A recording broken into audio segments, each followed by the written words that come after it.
एक व्यक्ति या कुछ मुट्ठी भर व्यक्तियों का समूह के पास अथाह संपत्ति या अथाह संपत्ति उत्पादन करने की क्षमता और वह उत्पादन के बाय प्रोडक्ट में जो उत्पन्न होता है, हवा जहरीली, पानी जहरीली, मिट्टी प्रदूषित, जंगल का उजाड़, ऑक्सीजन का अभाव, महंगाई, बेरोजगारी, ये सारे पूरे देश की जनता के हिस्से में आता है। एक मुट्ठी लोगों के हिस्से में सारी संपदा और उस संपदा के उत्पादन में उत्पन्न हुई सारे जहरीले चीज बाकी देश के लोगों के हिस्से में आता है। ये वर्तमान सिस्टम में न्याय है, क्योंकि वो जो बड़े लोग हैं वो अपने अनुसार नियम बनवा लेते हैं, अगर नहीं है तो बनवा लेते हैं। अरावली को छेद करने का या अरावली को उजाड़ लेने का नियम वो बनवा लेते हैं, सुप्रीम कोर्ट से बनवा लेते हैं। वहाँ पर बैठे हुए जो जस्टिस हैं वो उनको ये न्याय है ऐसा आदेश उसको दे देते हैं। सहदेव जंगल छत्तीसगढ़ में पेड़ कटवाने का परमिशन वो सरकार के द्वारा ले लेते हैं और इसको पूरी सिस्टम इसको न्यायोचित मानता है और उसके पीछे तर्क देता है और उस तर्क से हम लोग सब संतुष्ट हो जाते हैं। क्या अच्छा तर्क है। चलो इस जन्म में नहीं, हमको अगर अच्छा घर मिला तो अगले जन्म में जरूर मिलेगा। इस जन्म में अगर हमको नहीं संपदा है तो ये हमारे पूर्व जन्म के कुकर्म का फल है।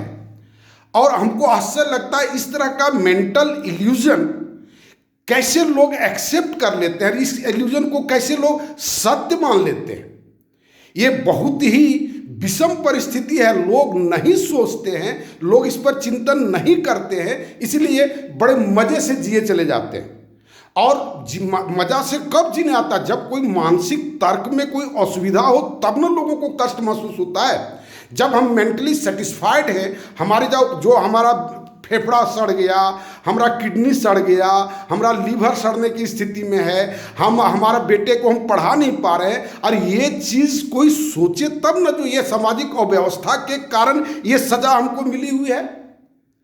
सबको यही कहता है कि तुम अकर्मण्य हो, तुम अयोग्य हो, तुम्हारी इंटेलिजेंसिया नहीं है। ये सारे लॉजिक वो हैक करने के लिए, पूरे समाज की संपत्ति को हैक करने के लिए लोगों ने डेवलप किया है और लोग उससे संतुष्ट हैं। जिसमें से एक धर्म का जो टैग वाला जो धर्म है वह भी उसमें एक सहभागी है। लोगों को बेवकूफ़ बनाने में, लोगों को मानसिक रूप से मानसिक असंतुष्टि ही सारा परिवर्तन का कारण होता है। आप जीवन भर एक चद्दर ओढ़ करके आप पार कर लिए, अपना बेटा को भी चद्दर ओढ़ करके पार कर लिए, और वो चद्दर कहाँ मिला? वो चौक पर जो लोग बांट रहा था उससे वो चद्दर आपको मिला। आपके स्वाभिमान को कभी ठेस नहीं पहुंचा।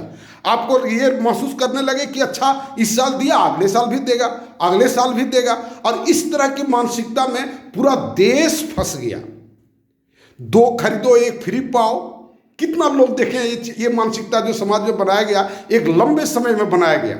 ये फ्री पाने का लोभ लोगों के मानसिकता में रोपा गया, उसको रोपा गया, और रोपने के बाद जब वह व्यापक पैमाने पर हो गया, जो वो वोट देने लगा फ्री में, पैसा दो वोट देंगे, पैसा दो वोट देंगे, और उसी का नतीजा हुआ कि अरावली को काटने का, उसको नष्ट करने का आदेश सुप्रीम कोर्ट से मिल गया और वह न्यायिक प्रक्रिया मान लिया गया।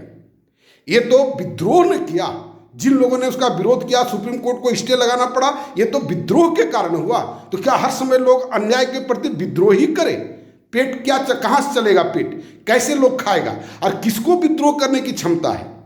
कितने लोगों के पास फ्री समय है? हम अच्छे अच्छे लोगों के पास देखते हैं, जब हम जाते हैं खाने के लिए तो कहते हैं 1 घंटा कहाँ पाएंगे समय।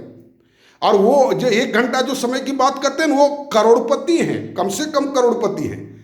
तो इन सब बातों को आप गहराई से सोचें, और इन सब बातों का समाधान मेरा न्यू सोशल सिस्टम में है। यहाँ व्यक्ति स्वाभिमान के साथ जी सकता है, पर्याप्त संसाधन के साथ जी सकता है, मतलब किसी भी प्रकार की कोई असुविधा नहीं हो सकती है। आप उस सोशल सिस्टम को आप देखें और जितना जल्दी हो मेरे साथ जुड़ने का आप प्रयास करें। और धन्यवाद।